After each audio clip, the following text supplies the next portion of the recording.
ਨਾ ਮਾਸਵਾ ਹੈ। ਮੇਰੇ ਡਾਇਲਸਿਸ ਹੁੰਦੇ ਨੇ 4 ਸਾਲ ਤੋਂ 4-5 ਸਾਲ ਤੋਂ। ਮੈਂ ਬੜੀ ਮਾੜੀ ਹਾਂ, ਗਰੀਬ ਹਾਂ, ਕਿਰਾਏ 'ਤੇ ਰਹਿੰਦੀ ਹਾਂ।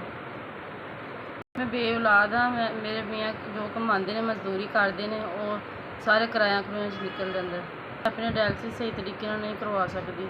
ਮੇਰੇ ਹਫ਼ਤੇ 2-3 ਡਾਇਲਸਿਸ ਹੁੰਦੇ ਸੀ, ਪਰ ਮੈਂ ਇੱਕ ਕਰਵਾਉਂਦੀ ਸੀ। ਮਜਬੂਰਨ ਮੇਰੇ ਕੋਲ ਪੈਸੇ ਨਹੀਂ ਹੁੰਦੇ ਸੀ। ਤੁਹਾਡੀ ਮਿਹਰਬਾਨੀ, ਅੱਲਾ ਤੁਹਾਨੂੰ ਸਿਹਤ ਦੇਵੇ, ਤੰਦਰੁਸਤੀ ਦੇ। ਤੁਹਾਡੀ ਵਜ੍ਹਾ ਤੋਂ ਮੇਰੇ ਡਾਇਲਸਿਸ ਬੜੇ ਆਰਾਮ ਨਾਲ ਹੋ ਰਹੇ ਨੇ। ਮੈਨੂੰ ਆਉਣ ਜਾਣ ਦਾ ਮਸਲਾ ਹੁੰਦਾ, ਇੱਥੇ ਮੇਰੇ ਡਾਇਲਸਿਸ ਬਹੁਤ ਆਰਾਮ ਨਾਲ ਹੁੰਦੇ ਨੇ। ਮੇਰੇ ਕੋਲ ਪੈਸੇ ਵੀ ਨਹੀਂ ਲੈਂਦੇ। ਮੈਨੂੰ ਪੇਟ ਵਾਲਾ ਟੀਕਾ ਔਰ ਹੋਰ ਮੈਡੀਸਿਨ ਚਾਹੀਦੀ ਹੋਵੇ ਤਾਂ ਉਹ ਵੀ ਆਰਾਮ ਨਾਲ ਦਿੰਦੇ ਨੇ। ਮੈਨੂੰ ਤੰਗ ਨਹੀਂ ਕਰਦੇ, ਮੈਨੂੰ ਪਰੇਸ਼ਾਨ ਨਹੀਂ ਕਰਦੇ।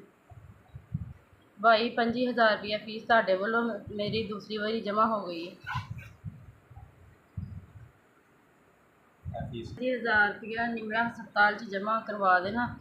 ਭਾਵੇਂ 9 ਡਾਇਲਸਿਸ ਹੋਣ, ਭਾਵੇਂ 8 ਹੋਣ, ਬੜੇ ਆਰਾਮ ਨਾਲ ਹੋ ਜਾਣਗੇ।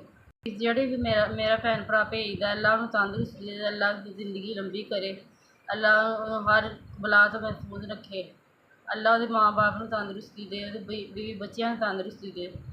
ਮੇਰੀ ਦਿਲੋਂ ਦੁਆ ਹੈ, ਅੱਲਾ ਤੁਹਾਡੀ ਹਰ ਪਰੇਸ਼ਾਨੀਆਂ ਦੂਰ ਕਰੇ, ਹਰ ਮੁਸ਼ਕਿਲਾਂ ਆਸਾਨ ਕਰੇ। ਅੱਲਾ ਤੁਹਾਡੇ ਬੀਵੀ ਬੱਚਿਆਂ ਨੂੰ ਤੰਦਰੁਸਤੀ ਦੇ, ਅੱਲਾ ਤੁਹਾਡੀ ਜ਼ਿੰਦਗੀ ਲੰਬੀ ਕਰੇ, ਅੱਲਾ ਤੁਹਾਡੀ ਹਰ ਮੁਸ਼ਕਿਲਾਂ ਆਸਾਨ ਕਰੇ। ਮੇਰੀ ਹੋਣ ਦੀ ਜ਼ਿੰਦਗੀ ਭਾਈ ਤੁਹਾਡੀ ਵਜ੍ਹਾ ਤੋਂ ਸਹੀ ਚੱਲ ਰਹੀ ਹੈ। ਅੱਲਾ ਮੇਰੇ ਭਰਾਵਾਂ ਨੂੰ ਤੱਤੀ ਹਵਾ ਨਾ ਲਾਵੇ।